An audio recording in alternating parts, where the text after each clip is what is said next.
નાળી છે, એક ઠંડી છે, એક ગરમ છે. અને જો કદાચ કોઈ એક ઘરે લાવે ને તો એને જે થવું એ થઈ શકે. અરે બરાબર. ચંદ્ર અને ભાણ કોઈ એક ઘરે લાવે અને જેને જોઈ તે થાવે. સાહેલી સરસ મજાની વાત છે.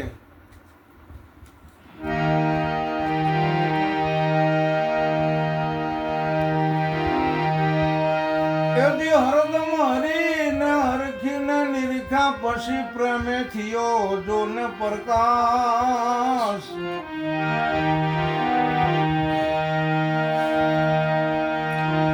હરદમ હરીને હરખીને નિરીખા પછી પ્રેમે થયો પ્રકાશ. અરે સુખમણા નાડીની સંગે રમતા પૂરી મારા અંતર કેરી પછી મેં તપાસી લીધું તનમાં એ જીતનમાં રે જોશો ત્યારે આમાં તત્વ જડે. અરે એવો ગુરુ ગમ પ્યારો વાર નો લાગી. હરદમ હરીને હરખીને નિરીખા હરખનો કોઈ પાર નો રહ્યો અને મને હરિના દર્શન થયા. ને હરિ એટલે સદગુરુ મહારાજ. હરદમ હરીને નિરીખા પ્રેમે થયો પ્રકાશ. પરંતુ એક સુખમણા નાડી છે વચમાં ભાગમાં. ડાબી ઈંગલા છે, જમણી પિંગલા છે, વચમાં સુખમણા છે. અને સુખમણા નાડીનો સુરતા રાણી કહેશે મારો સંગ થયો. પછી મારા અંતરની આશ પુરાણી છે. અને પછી મારા અંતર્વર્તી થઈ ત્યારે મારા તનમાં તપાસ્યું ત્યારે મને એક તત્વની પહેચાન થઈ છે. અરે અને એની ઓળખાણ કરવાની છે. લોહીની નહીં, હાડકાની નહીં, ચામડીની નહીં, પરંતુ આ જીવંત શરીર છે એમાં એક અમર તત્વ પધાર્યું છે. અને એની આપણે તપાસ કરવાની છે. અને એની તપાસ સુરતા સિવાય કોઈ બીજું કરી ન શકે. બંકલાલની એ બજારમાં બોલી સુરતા નિશાને ચડી. સુરતા નિશાને ચડી તો એ મધમેલમાં ગઈ ખુલી જોઈ લો. બંકલાલની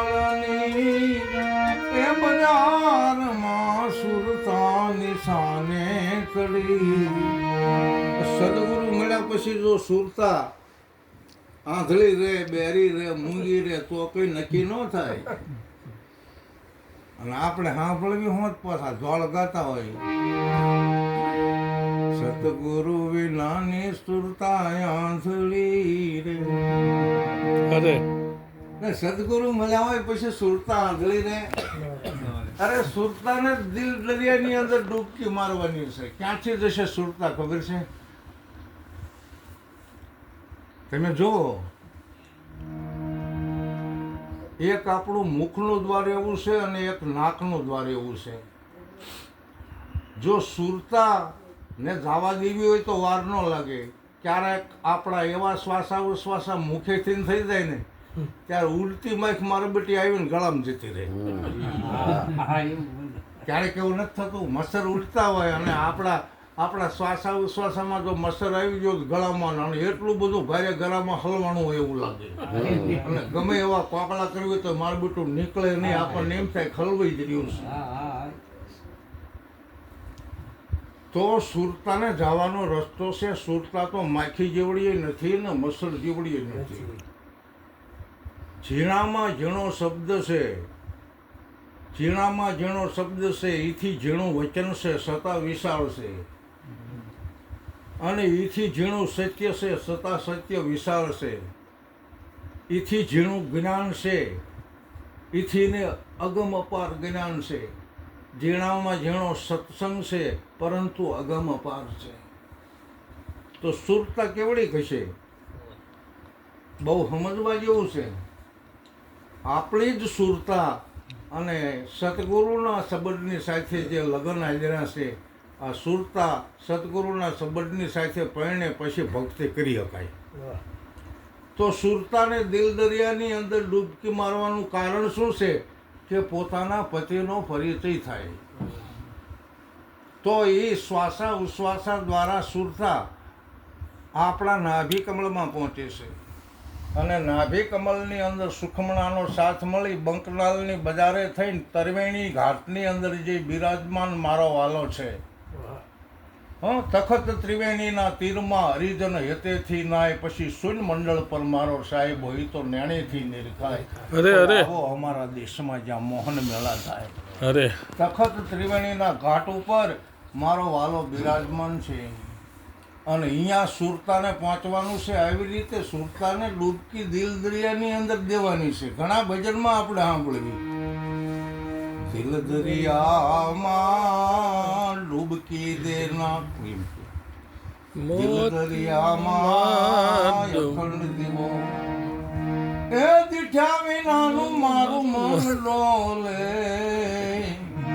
રાત્રિના વરિયાઈ તો બહુ બહુ ભૂલ્યા, સતગુરુ વિના તાળું કોણ ખોલે, દરિયામાં અખંડ દીવો. તો અખંડ તો કોને કહેવાય? જે અમર વસ્તુ છે એને. અને અમર વસ્તુ ભલે આપણા શરીરનું વિસર્જન થાય, પરંતુ એ તો યથાર્થ છે જળહળતી જોઈ.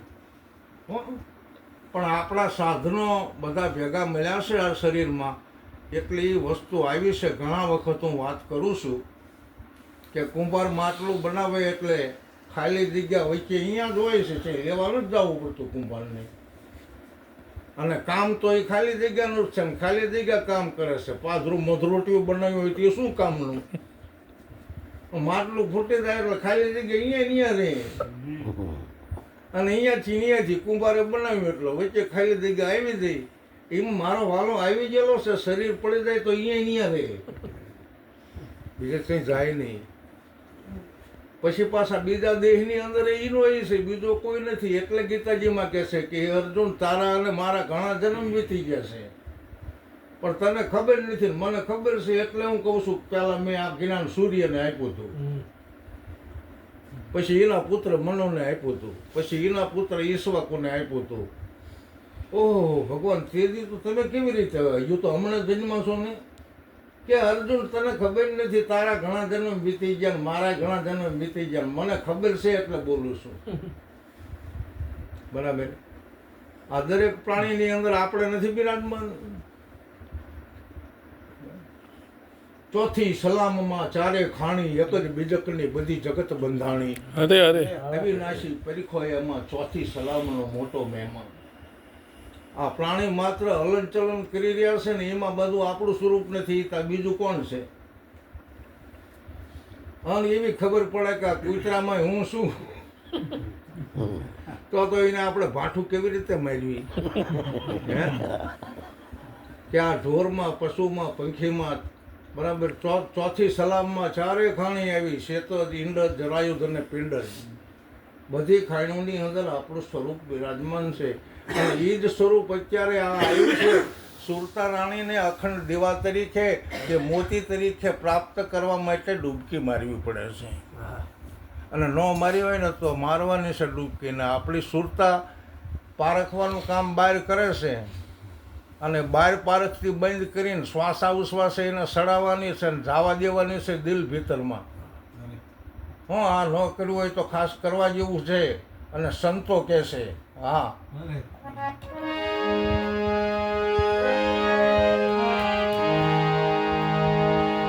દરિયામાં એ ડૂબકી દેના ભાઈ, મોતીડા લેના ગોતી, દિલ દરિયામાં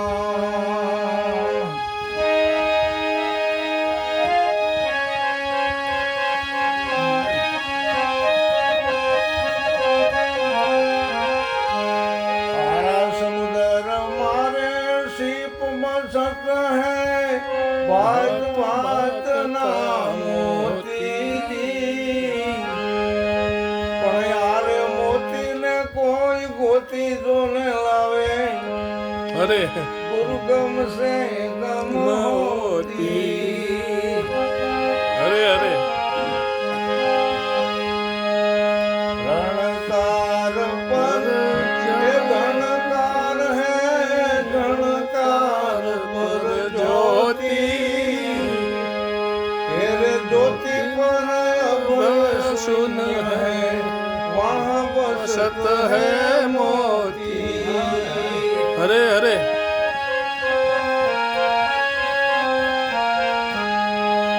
નવમી ખડકી અને દસમી ખડકી ખડકી પી ઉપર છે ખિડકી અરે અરે ખડકી રે મારા સદગુરુ ખોલે એક ઊંચી હે ઉસ ઘર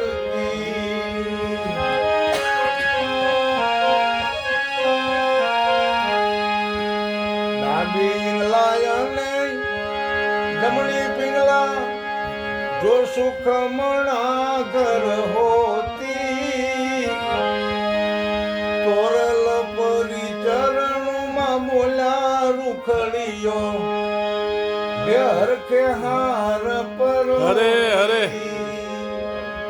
દિલ દરિયામાં ડૂબકી સુરતા રાણી દઈ શકે બાકી કોણ બારી ફરે છે તો એને દિલ દરિયામાં જવાનું છે જો મનને ડૂબકી મારી હતી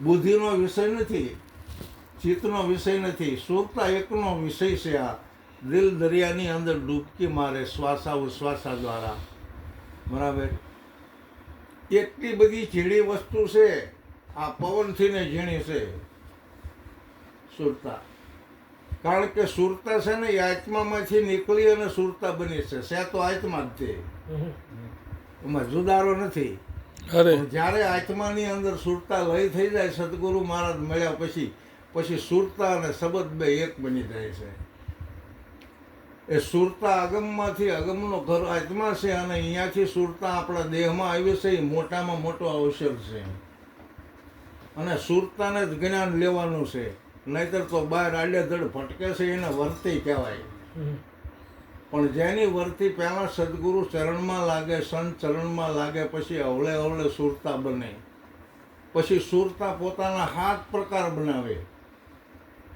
એ અનુભવ છે મન થીર જેનું તન થીર થીર સુરતીઓ સાથ અરે એક સુરતાને આપણે સદગુરુના દેશમાં વળાવી પછી આપણે અહીંયા સુરતા વિના ન થઈ જઈએ તો આપણે કોકને ઓળખી કેવી રીતે એકવી અરે અરે પણ જેવી રીતે એમ કે રામ કહેશે ને કે લખન સીતાનું અસુર સ્વરૂપ મેં તો અગ્નિદેવીને આપી દીધું છે ને મારે પાછું લેવાનું છે તો આ જે સુરતા છે ને એ 7 પ્રકારે રહેલી છે એમાં અસલ સુરતા જે છે એ તો આપણે સદગુરુના દેશમાં અમરવનની સાથે વરવા માટે ચાલી ગઈ છે અને અત્યારે સાયા સ્વરૂપે જે સુરતા છે કારણ કે પ્રકાર કીધા છે તનમાં સુરતા છે મનમાં પણ સુરતા છે સદગુરુના દેશમાં પણ સુરતા છે ઘાટમાં પણ સુરતા છે પાટમાં પણ સુરતા છે ઘાટમાં પણ સુરતા છે માયામાં પણ સુરતા છે અને માયાથી પર સદગુરુનો દેશ છે અહીંયા પણ સુરતા છે અરે અરે હવે આવી સુરતાની વાત છે અનુભવની વાત છે સવારે અમે કીધું છે આ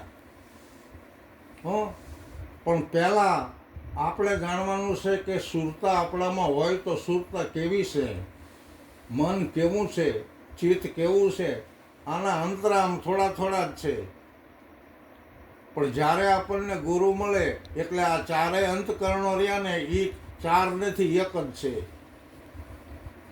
મન ને બુદ્ધિ ને ચિત્ત ને આમ ચાં રહેશે એમ કે જુદા હોય છે કે એક છે એમ બરાબર જુદા કરવા પડે છે એક વસ્તુ હોવા છતાં જુદા કરવા પડે છે આપણે કેવી રીતે કે આ પવન રહ્યો એ તો સભર ભર્યો નથી બહાર પવન સભર ભર્યો છે કે નહીં ગમે અહીંયા પવન છે કે નહીં પણ કારીગરથી વિજ્ઞાન પ્રયોગથી એક મશીન બન્યું ને એમાં પણ પવન ભર્યો અને એ પવન ભરી અને એટલો બધો જોરદાર ઝપાટો વાગે પવનનો અને ટાયરમાં તમારે જોવો એટલે 50 ટન વજન ખેંચી જાય એટલો મલપા પવન જ ભર્યો છે. બરાબર, પવન જ ભર્યો નથી. તો ગમે અહીંયા ગાડી લઈને જતા હોય ને હવા નીકળી જ હોય, હવા અહીંયા હોય છે, ભરી લે નહીં.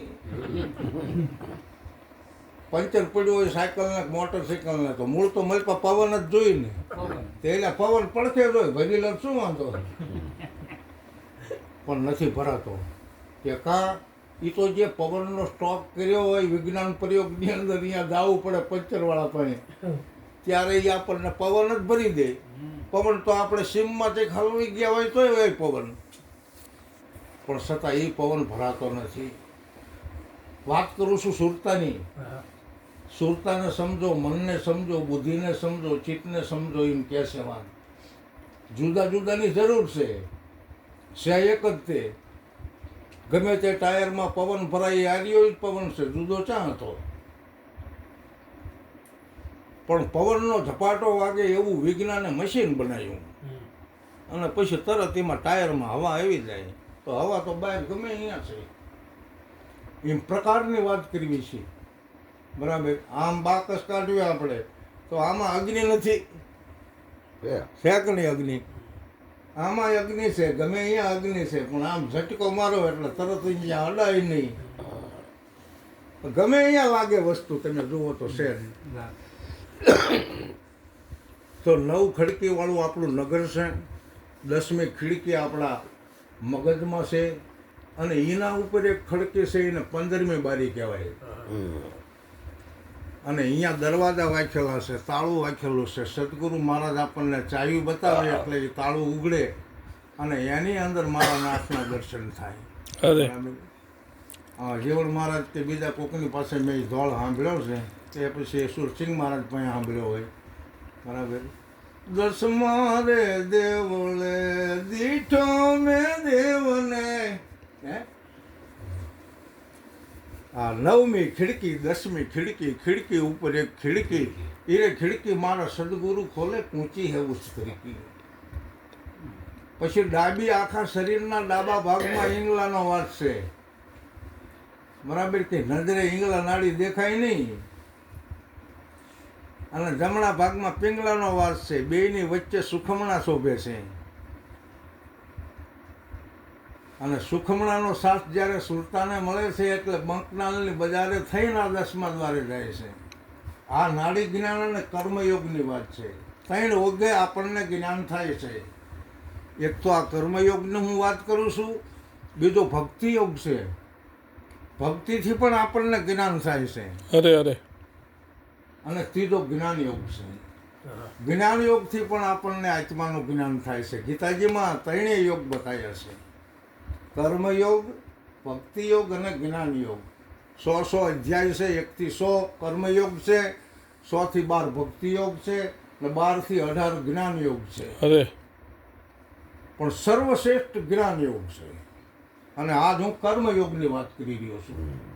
બની શકે તો કરવામાં સરળ નથી. કર્મયોગ નાડી જ્ઞાન જાણવા માટે સરળ નથી, બહુ આકરું છે. જ્યારે જ્ઞાન યોગ એકદમ આપણને સિદ્ધ, ચોખ્ખો અને એકદમ આપણને સુગમ પડે છે. એટલે એના હિસાબે આપણે જ્ઞાન યોગને, ગીતાજીમાં લખ્યું છે કે એ અર્જુન જ્ઞાન યોગ સર્વશ્રેષ્ઠ છે. બરાબર, ગીતા સ્વાધ્યાય પરિવારવાળા રહ્યા ને એ કર્મયોગી છે. અને ભક્તિ યોગી પણ છે. ભક્તિ ફેરીમાં નીકળે છે, ટિકિટ ટાઈમ અને ટિફિન લઈને નીકળે છે. બરાબર, મહાપુરુષના વિચારો લઈને નીકળે છે, કૃષ્ણના અર્જુનના વિચારો લઈને નીકળે છે. સારી વાત છે. પણ એમને એટલો જ અભ્યાસ છે, એમને જે લખ્યું છે એ બોલવાનું છે, પણ એમાં અભ્યાસ નથી થઈ શકતો. આપણે એમને ખંડન નથી કરતા, અને છે સાચું, પણ એમને ખબર પડી જાય તો વધારે સારું. કારણ કે એ બોલે છે કરાગ્રે વસ્તે લક્ષ્મી કર્મ જે તો ગોવિંદમ પ્રભાતે કર દર્શન. શું કીધું આ ગીતાજીમાં? કરાગ્રે વસ્તે લક્ષ્મી, કે તારા હાથમાં લક્ષ્મીનો વાસ છે ને તારા 2 હાથની અંદર કૃષ્ણનો વાસ છે. કેવી રીતે હાથમાં કૃષ્ણનો વાસ છે એ ખબર નથી. બોલવાનું ખરું. કરાગ્રે વસ્તે લક્ષ્મી કર્મજ્ય તું ગોવિંદમ પરમાત્મા જમણા હાથની હથેળીના દર્શન કરવા તો એમાં જરૂર તને કૃષ્ણ દેખાશે. શી ખબર, મેં તો કોઈ દી જોયા નથી. પછી કદાચ ઈવડા કોઈ જોઈ શકતા હોય તો વધારે સારું. ને ગીતાજીમાં શ્લોક છે અને આપણે નક્કી જ્ઞાન યોગથી કરી શકીએ કે હા આપણા જમણા હાથની અંદર નહીં પણ એક રોમે રોમ રંગ ખાલી નથી કે જ્યાં કૃષ્ણ ન હોય. આપણે જ્ઞાનથી જાણી શકીએ.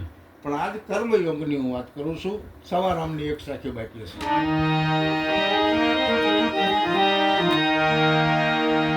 ઉલટા પવનમાં મને આનંદ વરતો પછી રમતા દિવસ ને રાત એ ઉલટા પવનમાં આનંદ વરતો અમે રમતા દિવસ ને રાત દાસ સવો ગુરુ ફૂલધર ચરણે એ આમાં કોને કરવી વાત. અરે એ એવો ઘાયલ થાને એવો થાને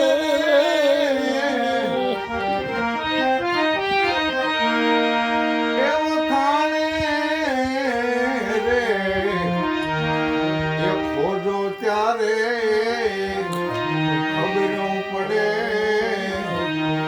એવો એ પ્યાલો મેં તો પીધો રે ગુરુએ મારે ગમ કરી એવું નગર બધું નિહાળ્યું રે બેઠો આમાં એ અમર હરી એવો પ્યાલો ગુરુએ પાયો. પેલો પ્યાલો લખી રામનો અને આમાં જુગતે કરી જોઈ. અરે અમરનગરમાં આચમ દેખ્યા અને ભૂલી ગઈ લખી રામના હાથ પ્યાલાનું જ્ઞાન છે. પેલો પ્યાલો લખી રામલો જુગતે કરીને જોઈ. એમ સવારામ પ્યાલાની અંદર છેલ્લી કડીમાં વાત કરે છે કે મને તો ઉલટા પવનમાં આનંદ વર્તો. નાડી જ્ઞાન કર્મયોગની અંદર બતાવ્યું છે કે ઉલટ સુલટ કરવી હોય તો અત્યારે થઈ શકે. ઘડીક નાક બાક દબાવી દો એટલે ઉલટ સુલટ થઈ જશે. નાકના મોઢું દબાવી દેવું પડે એટલે લેવાની જગ્યાએ નીકળી જગ્યાએ લેવાઈ જાય. પછી ખોલી નાખવાનું, નહીતર તો મરી જવાય. હા, આ તો જેને ઉલટ સુલટ કરવું હોય ને જેને મજા લેવી હોય, જેને આનંદ લેવો હોય, સવારામાં એવી વાત કરે છે કે મને ઉલટા પવનમાં આનંદ વર્ત્યો જ્યાં રમતા દિવસ ને રાત. પછી તો આમ જો રાતની દીની કઈ ખબર ન પડે. હા અને બસ રમત ને રમત, બાજી ને બાજી, એમાં આપણી જીત ને જીત જ છે. અરે અરે સવારામ કહે છે ફૂલકર માળાના ચરણે રહીને કહું છું કે ખોજો ને તો ખબર પડશે, નહીતર ગોચ્યા વિના જડે નહીં ને વસ્તુ. આપણી વસ્તુ ખોઈ હોય તો એને ગોતવી તો પડે ને. ખોવાણી છે ક્યાં વસ્તુ ખબર છે?